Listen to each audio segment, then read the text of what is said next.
program anjam kata hara itu bujaya ajar प्रतिष्ठा दिवस सामते di mahare makan murah cerita ya itu bujaya nenda mereka apa tuh single kami kana pun single katna pun kami na niya ko katha ya limar sanam ko jilor godar Bihar kata orang jadi note udah seperti urut dilihatin jatuh dan kena sama tuh kanam ko jilor god Bihar kata orang kata nih gitu Bihar जोहार सिंगरे हेम्ब्रम तबो कटक जिला single सभापति नोना report बाजम किया अदो तब मा अब संगे नेता को अब हुल मारे यहाँ सापड़ा तब गंके तकिना नेतृत्व ते और ओका जन करे ओका जिला करे चेक लेका सापड़ा मेना ताबोना ओना को अब बो आंजम लेखान दो बेसगोआ अदो मा अपन अपना माइक को जिक्र तब कथा बो दोहई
मुर्मू साथे ये राजा सनम सिंगल कमी को जोहार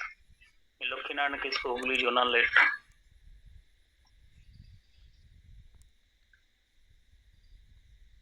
नीता समय रे आदिवासी समाज रे सुधार अगु लगी ते जहां सेंगल समाज सुधार सभा रूपते अब कमी होरा चला खान और ओनारे मूलत मोड़े गोटेन पॉइंट चितान रे फोकस एम रेना से बिचार कथा लेकाते बो रोड पसनावया माझी परगना स्वशासन व्यवस्था रे सुधार निशा मुक्त समाज बनाव लगी ते सुधार आदिवासी वोट और राजनीति कथा बुझे लगी ते सुधार आदिवासी चाकरीजीवी युवा छात्र को आदिवासी समाज एजेंडा में भाषा भाषा जाति धर्म रोजगार मान बांचाव लगी ते गोड़ो माकोना लगी ते सुधार और आदिवासी समाज रे महिला को सशक्तिकरण लगी ते सुधार अद पारमें 26 जून हिलो जहां बीरभूम बोलपुर एरिया रे प्रोग्राम हुयन अदो ओना कोरेना गे फीडबैक हताव लगी तो तें कार्यकर्ता को सावपनते गलमाराव हुयुगो खान तहन मेनखान ओना सभा के बाद ओना एरिया कोरेन हड़ को तलारे मिटांग चेतना बोध जहां को तलारे बनाव रखाव खाना उनको को दो अबरन कार्यकर्ता को साव सेन न्यापाम कते गलमाराव को और नंबर को एफएम चपाल रेना कमी होरा जारी को दो दाराय कान 30 जून जहां हुल कांति सेंगेल समाज सुधार रैली कर्मसूची मेना ओनारे योगदान रिया कथा को को गलमाराव गोटाया दोनाते बड़ाई कना अबुआ प्रचार प्रसार ठीक ठाक हड़ को तलारे होई लेन खान दो किछु किछु हड़ होते होते तेगे सांगे हड़ को तलारे नवा विचार अपनार कते समाज सुधार कमी हरा रे गड़ो रेना प्रवणता नेलोगोआ दारायकान 30 जून हुल कांति सेंगेल समाज सुधार रैली ओका एरिया करे चेक लेका सपड़ा खाना उना लगी तेगे फोन ते तेन जैसे बिहार पोनोद रेन कार्यकर्ता को तुले गलमाराव हुयुगो कान तहे और उना लेकाते बड़ाई नाम कना ये कटिहार जिला रिया दो सिमोल टोला ओंडे कर्मसूची हुयुगो आदो ओनारे मूल दायित्व लेकाते तो अनिल किस्को बोरन लीडर नकिन तहना ओना साथे बाकी कार्यकर्ता को और बलरामपुर ब्लॉक लौचे हरिपुन नितमान ठाव रे हुयुगो ओंडे दो बिहार पोनोद रेन प्रेसिडेंट मुन्ना मुर्मू साथे बाकी कार्यकर्ता को तहना और उनका गे जामुई जिला रेना चाकोई ब्लॉक एरिया रे हुयुगो जहां रे दो सुषमा चोरे और सेकेंदर मुर्मू नोकिना उपस्थिति तहना उनका गे उत्तर बंगो के मालदा जोन रे जिला प्रेसिडेंट को तुरी होते गलमाराव हुई कना जैसे मालदा जिला सभापति होते ते बड़ाई नाम कना ये पुनिया ब्लॉक रे रैली कर्मसूची साथे मेमोरेंडम एम रेना कमी होरा हुयुगआ अंदे दो तेन फोनते बिनय बेसरा साव गलमाराव हुई दरे लेना तेकोंका गे दक्षिण दिनाजपुर प्रेसिडेंट ओडिमल मार्डी साव गलमाराव कते बड़ाईना उनको रैली को हुआ और उना साथे उना जिला रे मेना सनम ब्लॉक रे वीडियो को ठेन मेमोरेंडम हो जमा उत्तर दिनाजपुर जिला प्रेसिडेंट साथ गलमाराव बाई हुई दारे का इस्लामपुर सब डिविजन रन सभापति बाबूराम किस्को साव गलमाराव हुई दारियदा और बड़ाई नाम कना इस्लामपुर सब डिविजन रेना पिया ब्लॉक रे कर्मसूची हुई रैली प्लस मेमोरेंडम जमा रेना कमी होरा अलीपुर द्वार प्रेसिडेंट सोमेन साव गलमाराव बाई हुई दारे का और होना खान गपा उनकिन साव जोगा अलीपुर द्वार रे कर्मसूची सफल लगी ते चेक का सफरा मेना ओना जानकारी ᱧᱟᱢᱚᱜᱚᱜᱼᱟ और दार्जिलिंग जिला रेन सभा नेत्री रेणुका मार्डी साव उनते जोगाजोग बांग हुई दारे कावदा पुरुलिया जिला कार्यकारी सभापति सबरन मांडी साव गलमाराव कते बड़ाई नाम कना 12 गान ब्लॉक इलाका रे रैली प्लस वीडियो को ठेन मेमोरेंडम जमा रेमा लगी तेन को सत सापराव सभापति विश्वनाथ टुडू साव गलमाराव कते बड़ाई नाम कना ये मोरे गोठन ब्लॉक इलाका रे नवा कर्मसूची हुई हजू लगी तापरन कार्यकर्ता को सापराव कना और हुगली जोन से दो पश्चिम बर्धमान जिला सभापति सुकांत हेम्ब्रम साव जहां बड़ाई नाम कना कि जामुरिया ब्लॉक कक्षा ब्लॉक रे नवा कर्मसूची हुआ हुगली जिला रिया दो Jangipara block, Phulbadapur block, Dhaniakhali block, Moutra block और हरिपाल ब्लॉक। बीरभूम जिला रिया दो Bolpur block, Illambazar block, Dubrajpur block. Purba Bardhaman रेदो तीन कार्यकर्ता को फोन जोगाजोग करे बाको थाहे कान कारणते रिपोर्ट बांग बाडाय नाम काना। तो जहाँ तीन कार्यकर्ता को साव गलमाराव हुईना यहाँ तीन नवा रैली रेसे नवा रैली और सभा हुईगोग कान जहाँ तीन और को सेटेर हर को तलारे अब सेंगेल समाज सुधार रिया जहाँ मोड़े गोटेन पॉइंट चेतान रे कथा दोहो मा और ओना हर को बुझाव लेखान दाराय कान दिन रे सेंगेल समाज सुधार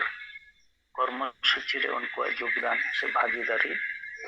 नाम रेना संभावना तैयार रखवा। जहाँ तीन अबरन कार्यकर्ता को तहन काना नुकु को तला रे हो आको एरिया रे सेन कते नवा मोड़े गोटेन पॉइंट चितान रे ओका लेका को रोल रकाबा ओना रेना मिटान दिसु दिसो को नाम दारिया। तो तीन नकल शर्मा जरी करते इलाका से तो सेन बांग हुई दारे काउदा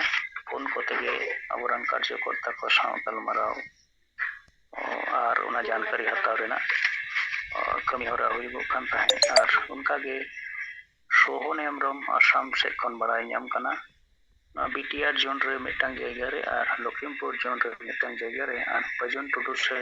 साव गलमाराव कते बड़ाय नाम काना जे अरुणाचल प्रदेश रे हो 30 जून रेना कर्मसूची मिटांग ठाव रे को हुई होचोया। अदो तेन दो नोका गे रिपोर्टिंग लेका इनसेट खन दो मासनम को तोराते जोहार।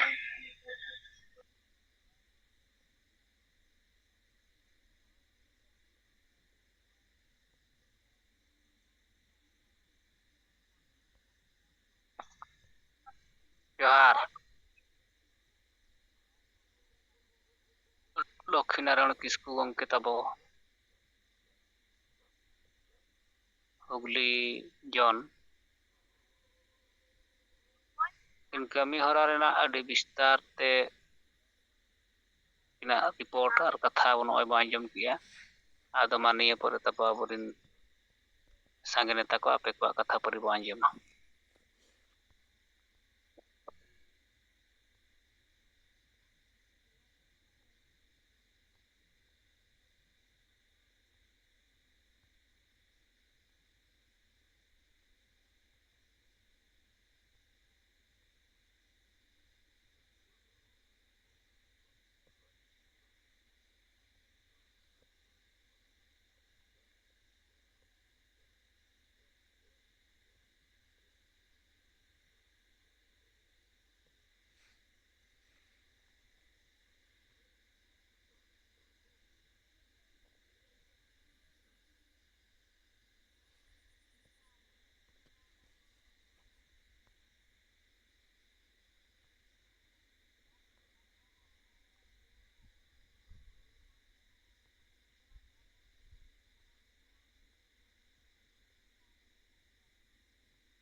ᱪᱮᱛᱟᱱ ᱨᱮᱱᱟᱜ ᱠᱟᱹᱴᱤᱡ ᱠᱟᱛᱷᱟ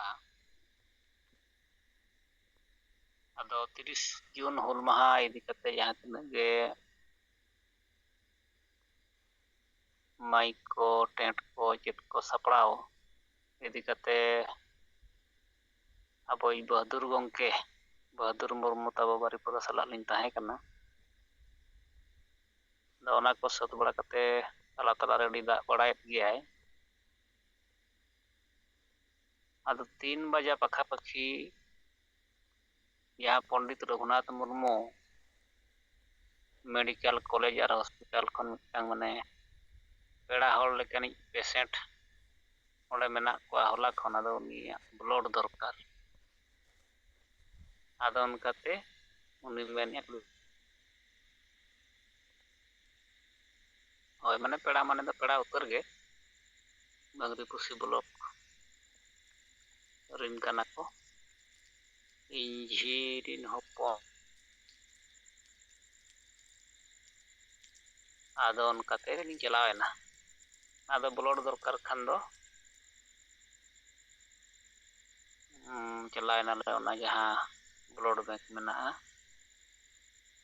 ब्लॉक सेंटर ब्लड सेंटर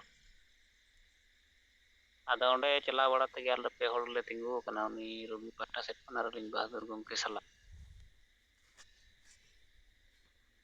आदो मिटांग मांगात मुर्मू nyutum मिटांग गंके तकिन किन हेजना जहां कि उनकिन दो एमएलए टीचर कना कि आदो उनी आज से खन गे कुली गट के लिया जे तबो पे ब्लड दरकार ना होय ब्लड दिकते नडले हेजना जे फॉर्म ले दी आदे मेना फॉर्म तो बेगुई तबन पे nya पे ब्लड इमा पे आदो उनकाते आज दो करे ब्लड को एमा ओडे चलावेन आदो उनकाते नुई दो ना कंटिन्यू धरा के ब्लड दो आज एमा 4 मास रे 5-6 मास परे एमा आदो उनकाते आज कोई को एम सनाइया कोई मेता को उनका लेकाते ब्लड को एमो आदो अड़ी सुविधा है ना जाहो ओना ब्लड मा ओडे एक्सचेंज कते ना ᱧᱟᱢᱚᱜᱼᱟ और अड़ी इमरजेंसी खान दो आको सेट खन ᱧᱟᱢᱚᱜ ᱜᱮᱭᱟ हॉस्पिटल सेट खन आदो अड़ी सुविधा ना जा को नियना एक्सचेंज लेका कते नुई ब्लड आबो रोगी ᱧᱟᱢ किए आदो एम परे अड़ी घड़ी आदोले गपाल मारा बड़ा किया आदि मिताय कना बिन साला मा रोपड़ बड़ा कन लेकिन बुझो या फेसबुक कते उनकाते nyutum को एमान को कुली ना आदो उनी मिटा नवा बेस कथा ऐसे खन गे मेन कियाय जे आबोरिन हर जहां नितो को तायमो कना माने दो हडी कान गिया और ओनाते आज दो नोय मेन या ना ओनाते इन दो माने स्वास्थ्य ही संपद इन बुझो का स्वास्थ्य ही संपद कना और नासापान गे विपद कना नोआ इन भगी बुझो का आदो इन ओडन चिंता बड़ा कि आदो नंका जदी नुई मिटांग मास्टर एमएलए टीचर नोय मेन दड़े कना से खन एनखान आदिवासी सिंगल अभियान से खन नोआ चेतान रे कमी कना समाज सुधार आदो नंकान को ते नोआ चेदा बिचार तो दिसम रे बाको पासनाव ए जुमिदो लगी सुधार कते आदो उनी दो पाले आजा लेकाते उनका समय को उनी दो बाय ᱧᱟᱢᱮᱜᱼᱟ आदो इन सेट खन ना होय आले सेट खन दो इन नई मेता गपाल माराव इदिया ये नोआ दो अबिन सेट खन बोन ठीक गिबिन मेने नोआ निसे दो बड़ी जिनिस कान गिया नि तो आबो नोआ बो नेलएया बकान अबिन हो नोआ बिन मेनेन गी मेनखान समाज रिन संगे होड़ तेहेन चे लेका रे बो तायमो कना भारत दिसम रिन मालिक होड़ से माने आदिवासी होड़ ᱱᱚᱣᱟ ᱢᱟ ᱛᱤᱥ ᱦᱚᱸ ᱜᱮ ᱵᱟᱭ ᱵᱤᱪᱟᱹᱨ ᱟᱠᱟᱜᱼᱟ ᱟᱨ ᱱᱤᱛ ᱦᱚᱸ ᱵᱟᱭ ᱵᱤᱪᱟᱹᱨᱮᱫ ᱜᱮᱭᱟ ᱟᱨ ᱱᱚᱜᱼᱚᱭ ᱯᱟᱞᱮ ᱥᱳᱥᱟᱞ ᱢᱤᱰᱤᱭᱟ ᱨᱮᱵᱤᱱ ᱧᱮᱞᱮᱫ ᱜᱮᱭᱟ ᱟᱵᱚᱨᱮᱱ ᱥᱟᱸᱜᱮ ᱦᱚᱲ ᱢᱟ ᱦᱟᱺᱰᱤ ᱪᱮᱛᱟᱱ ᱨᱮᱜᱮ ᱠᱚ ᱵᱤᱪᱟᱹᱨᱮᱜᱼᱟ ᱢᱮᱱᱠᱷᱟन ᱪᱮᱫ ᱞᱮᱠᱟᱨᱮ ᱥᱚᱢᱟᱡᱽ ᱮ ᱛᱟᱭᱚᱢᱚᱜ ᱠᱟᱱᱟ ᱟᱹᱫᱤᱵᱟᱹᱥᱤ ᱵᱚ ᱛᱟᱭᱚᱢ ᱪᱟᱵᱟᱜ ᱠᱟᱱᱟ ᱱᱤᱛ ᱦᱚᱸ ᱦᱟᱥᱟ ᱞᱟ ᱫᱷᱤᱨᱤ ᱠᱚ ᱥᱟᱜ ᱥᱟᱦᱟᱱ ᱥᱟᱠᱟᱢ ᱫᱟᱹᱛᱟᱹᱣᱱᱤ ᱦᱟᱺᱰᱤ ᱯᱟᱹᱨᱣᱟᱹ ᱵᱮᱯᱟᱨ ᱨᱮᱡᱟ ᱠᱩᱞᱤ ᱠᱟᱹᱢᱤ ᱨᱮᱜᱮ ᱢᱮᱱᱟᱜ ᱵᱚᱱᱟ ᱟᱫᱚ ᱛᱤᱥ ᱦᱚᱸ ᱱᱚᱣᱟ ᱥᱚᱢᱟᱡᱽ ᱫᱚ ᱞᱟᱦᱟᱜ ᱞᱟᱹᱜᱤᱫ ᱫᱚ ᱵᱟᱭ ᱵᱤᱪᱟᱹᱨ ᱟᱠᱟᱜᱼᱟ ᱟᱫᱚᱭ ᱢᱮᱱᱮᱫᱼᱟ ᱱᱚᱣᱟ ᱞᱟᱹᱜᱤᱫ ᱛᱮᱫᱚ ᱟᱵᱚ ᱠᱟᱹᱴᱤᱡ ᱥᱤᱠᱷᱟ ᱦᱚᱸ ᱫᱚᱨᱠᱟᱨᱚᱜ ᱠᱟᱱ ᱜᱮᱭᱟ ᱟᱫᱚᱧ ᱢᱮᱛᱟᱭ ᱠᱟᱱᱟ ᱜᱚᱝᱠᱮ ᱥᱤᱠᱷᱟ ᱫᱚ ᱴᱷᱮᱱ ᱜᱮ ᱱᱤᱛᱚᱜ ᱞᱟᱜᱟ ᱰᱷᱟᱝ ᱞᱮᱠᱷᱟᱱ ᱫᱚ ᱵᱟᱭ ᱜᱟᱱᱚᱜᱼᱟ ᱟᱹᱰᱤᱜᱟᱱ ᱦᱚᱲ ᱟᱵᱚᱨᱤᱱ ᱱᱤᱛᱚᱜ ᱠᱚ ᱥᱮᱪᱮᱫ ᱟᱠᱟᱱᱟ ᱟᱹᱰᱤᱜᱟᱱ ko ᱚᱞ ᱯᱟᱲᱦᱟᱣ ᱟᱠᱟᱱᱟ ᱟᱫᱚ ᱪᱮᱫ ᱞᱮᱠᱟ ᱟᱵᱚ ᱵᱚ ᱚᱞ ᱯᱟᱲᱦᱟᱣ ᱞᱮᱱᱠᱷᱟᱱ ᱫᱚ ᱛᱮᱦᱮᱧ ᱟᱵᱚ ᱢᱤᱫᱴᱟᱝ ᱵᱚ ᱞᱟᱦᱟᱜᱼᱟ ᱟᱵᱚ ᱢᱤᱫᱴᱟᱝ ᱵᱚ ᱢᱟᱲᱟᱝ ᱥᱮᱫ ᱵᱚ ᱛᱟᱲᱟᱢ ᱫᱟᱲᱮᱭᱟᱜᱼᱟ ᱟᱫᱚ ᱟᱹᱰᱤ ᱥᱟᱸᱜᱮ ᱦᱚᱲ ᱫᱚᱠᱚ ᱱᱚᱣᱟ ᱠᱚ ᱢᱮᱱᱮᱫ ᱜᱮᱭᱟ ᱡᱮ ᱚᱞᱪᱤᱠᱤ ᱵᱚ ᱪᱮᱫᱟ ᱟᱵᱚ ᱵᱚ ᱞᱟᱦᱟ ᱜᱚᱫᱚᱜᱼᱟ ᱱᱚᱣᱟ ᱫᱚ ᱟᱹᱰᱤ ᱵᱮᱥ ᱢᱟᱱᱮ ᱯᱷᱟᱹᱞᱛᱩ ᱫᱷᱟᱨᱟ ᱠᱟᱛᱷᱟ ᱠᱟᱱ ᱜᱮᱭᱟ ᱱᱤᱛᱚᱜ ᱵᱚ ᱧᱮᱞ ᱞᱮᱠᱷᱟᱱ ᱱᱚᱜᱼᱚᱭ ᱡᱮ ᱛᱟᱵᱚ ᱟᱯᱮ ᱮᱢᱮᱞᱮ ᱴᱤᱪᱟᱨ ᱯᱮ ᱧᱟᱢ ᱟᱠᱟᱜᱼᱟ ᱟᱫᱚ ᱱᱚᱣᱟ ᱨᱮᱦᱚᱸ ᱛᱚ ᱩᱠᱩᱨ ᱥᱟᱱᱛᱟᱲᱤ ᱢᱟ ᱯᱟᱲᱦᱟᱣ ᱢᱟ ᱵᱟᱭ ᱦᱩᱭᱩᱜ ᱠᱟᱱᱟ ᱵᱟᱠᱷᱟᱱ ᱢᱩᱸᱰᱟᱹ ᱩᱨᱟᱹᱣ ᱡᱟᱦᱟᱸ ᱵᱷᱟᱥᱟ ᱠᱚᱛᱮ ᱵᱮᱱᱟᱣ ᱮᱱᱟᱯᱮ ᱢᱟᱥᱴᱚᱨ ᱚᱱᱟ ᱛᱮᱢᱟ ᱯᱟᱲᱦᱟᱣ ᱜᱮ ᱵᱟᱭ ᱦᱩᱭᱩᱜ ᱟᱫᱚ ᱚᱱᱟ ᱞᱮᱠᱟ ᱛᱮᱫᱚ ᱵᱷᱟষᱟ ᱞᱟᱦᱟ ᱦᱩᱭᱩᱜᱼᱟ ᱵᱷᱟষᱟ ᱱᱤᱛᱚᱜ ᱥᱚᱨᱠᱟরি ᱢᱟᱱᱚᱛ ᱞᱮᱠᱟᱛᱮ ᱢᱟᱱᱚᱛ ᱦᱚᱪᱚ ᱦᱩᱭᱩᱜᱼᱟ ᱟᱫᱚ ᱤᱱᱟᱹ ᱠᱚ ᱪᱮᱛᱟᱱ ᱨᱮᱜᱮ ᱜᱟᱯᱟᱞᱢᱟᱨᱟᱣ ᱠᱮᱫᱟ ᱟᱡ ᱦᱚᱸ ᱩᱱᱤ ᱫᱚ ᱞᱚᱜᱚᱱᱚᱜ ᱠᱟᱱᱟ ᱟᱫᱚ ᱱᱤᱭᱟᱹᱛᱮ ᱩᱱᱤ ᱡᱟᱦᱟᱸ ᱠᱟᱛᱷᱟᱭ ᱢᱮᱱ ᱠᱮᱜᱼᱟ ᱡᱮ ᱥୱାᱥᱛᱷᱚ ᱦᱤ ᱥᱚᱢᱯᱚᱫ ᱱᱟᱥᱟᱯᱟᱱ ᱦᱤ ᱵᱤᱯᱚᱫ ᱟᱫᱚ ᱱᱚᱣᱟ ᱵᱮᱥ ᱠᱟᱛᱷᱟ ᱜᱮ ᱢᱮᱱ ᱠᱮᱜᱼᱟ ᱢᱮᱱᱠᱷᱟᱱ ᱱᱚᱜᱼᱚᱭ ᱡᱮ ᱥᱚᱢᱟᱡᱽ ᱥᱩᱫᱷᱟᱹᱨ ᱠᱟᱹᱢᱤ ᱨᱮ ᱱᱩᱠᱩ ᱵᱟᱠᱚ ᱵᱤᱪᱟᱹᱨ ᱵᱟᱠᱚ ᱯᱟᱥᱱᱟᱣ ᱫᱟᱲᱮᱭᱟᱜ ᱠᱟᱱᱟ ᱥᱮᱸᱜᱮᱞ ᱥᱟᱞᱟᱜ ᱵᱟᱠᱚ ᱛᱟᱲᱟᱢᱮᱜᱼᱟ ᱱᱚᱜᱼᱚ ᱱᱚᱰᱮ ᱟᱵᱚ ᱱᱩᱠᱩ ᱪᱟᱹᱠᱨᱤ ᱡᱤᱵᱤ ᱦᱚᱲ ᱠᱚᱦᱚᱸ ᱠᱚ ᱞᱟᱡ ᱯᱚᱨᱤᱵᱟᱨ ᱥᱩᱢᱩᱝ ᱟᱠᱟᱱᱟ ᱱᱩᱠᱩ ᱴᱷᱮᱱ ᱥᱚᱢᱚᱭ ᱵᱟᱠᱚ ᱵᱟᱹᱪᱩᱜ ᱟᱱᱟ ᱥᱚᱢᱚᱭ ᱵᱟᱝ ᱠᱚ ᱮᱢᱮᱜ ᱥᱚᱢᱟᱡᱽ ᱫᱚ ᱡᱟᱦᱟᱸᱭᱮᱱ ᱜᱮ ᱥᱚᱢᱟᱡᱽ ᱨᱮᱱ ᱟᱞᱮᱨᱮᱱ ᱦᱚᱲ ᱠᱚ ᱡᱟᱦᱟᱸᱭᱮᱱ ᱜᱮ ᱤᱧᱤᱧ ᱵᱟᱧᱪᱟᱣ ᱞᱮᱱᱠᱷᱟᱱ ᱫᱚ ᱤᱧ ᱵᱟᱵᱟᱣᱟᱜ ᱧᱩᱛᱩᱢ ᱦᱩᱭᱩᱜ ᱜᱮᱭᱟ ᱱᱚᱝᱠᱟᱱ ᱠᱟᱛᱷᱟ ᱤᱫᱤ ᱠᱟᱛᱮ ᱠᱚ ᱛᱟᱲᱟᱢᱟ ᱟᱫᱚ ᱟᱹᱰᱤ ᱥᱟᱸᱜᱮ ᱦᱚᱲ ᱜᱮ ᱦᱟᱺᱰᱤ ᱫᱚ ᱵᱟᱠᱚ ᱠᱩᱥᱤᱭᱟᱜ ᱠᱟᱱ ᱜᱮᱭᱟ ᱢᱮᱱᱠᱷᱟᱱ ᱱᱩᱠᱩ ᱟᱵᱚᱨᱤᱱ ᱵᱩᱞ ᱢᱟᱛᱟᱞ ᱦᱚᱲ ᱡᱟᱦᱟᱸ ᱟᱹᱛᱩ ᱫᱤᱥᱚᱢ ᱥᱟᱥᱚᱱ ᱠᱟᱛᱮ ᱠᱚ ᱫᱚᱦᱚ ᱟᱠᱟᱜᱼᱟ ᱚᱞ ᱯᱟᱲᱦᱟᱣ ᱪᱟᱹᱠᱨᱤ ᱱᱚᱠᱨᱤ IAS OAS doctor engineer police जहानाग ᱜᱮᱠᱚ ᱪᱟᱹᱠᱨᱤ ᱠᱟᱜ ᱱᱩᱭ ᱢᱟᱹᱡᱷᱤ ᱯᱟᱨᱜᱟᱱᱟ ᱠᱷᱟᱱ ᱜᱮ ᱱᱚᱰᱮ ᱠᱚ ᱵᱚᱛᱚᱨ ᱦᱚᱪᱚᱭᱮᱫ ᱱᱚᱣᱟ ᱦᱩᱭᱩᱜ ᱠᱟᱱᱟ ᱛᱮᱦᱮᱧ ᱱᱚᱣᱟ ᱫᱤᱜᱷᱤ ᱟᱞᱮ ᱥᱟᱨᱚᱥᱠᱚᱬᱟ ᱵᱞᱚᱠ ᱨᱮᱱᱟᱜ ᱡᱟᱦᱟᱸ ᱫᱤᱜᱷᱤ ᱟᱹᱛᱩ ᱨᱮ ᱢᱤᱫᱴᱟᱝ ᱯᱚᱨᱤᱵᱟᱨ ᱨᱮ ᱯᱩᱞᱤᱥᱮ ᱪᱟᱹᱠᱨᱤ ᱠᱟᱜᱼᱟ पुलिस माने दो DSP पोस्ट kan taya chᱮᱫ ᱪᱚᱝ उनी तेहेñ मिट्टांग ओखो चेद हों मिट्टांग माझी बाय बड़ाय ओना दिघी अतु रे ओनकान परिवार उनी बतर हचो अकादवा आदो नो नोंकान ताबो आबोआग समाज